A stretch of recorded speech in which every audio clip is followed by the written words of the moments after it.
నిన్న జగన్మోహన్ రెడ్డి జాతీయ జెండాను ఎగురవేయలేదు. సారీ కరెక్ట్ మర్చిపోయాను. పులివెందుల ఎమ్మెల్యే జగన్మోహన్ రెడ్డి స్వాతంత్ర దినోత్సవ వేడుకలు జరపలేదు. తన ఇంటిపై కూడా జాతీయ జెండాను ఎగరవేసినట్లు ఎక్కడా ఆనవాళ్లు లేవు. నా గతం మీకు తెలీదు, తెలిస్తే ఇలా మాట్లాడరు. ఏం జరిగింది?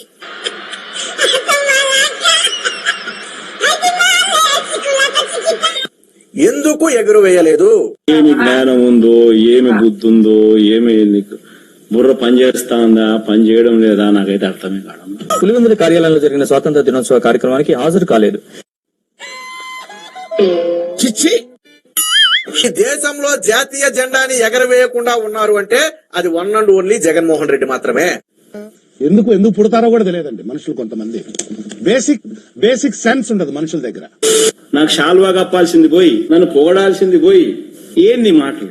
జాతీయ జెండాను ఎగరవేయని నాయకుడిగా జగన్ చరిత్రలో నిలిచిపోతారంటూ అని ఎవరికైనా చూపించండి రా. మీరేంటో మీ విధానాలు ఏంటో ఇప్పటికి నాకు అర్థం అవరో బాబు. మరి ఇది జాతీయ జెండాను అవమానించడం కదా? నీకు దండం పెట్టను.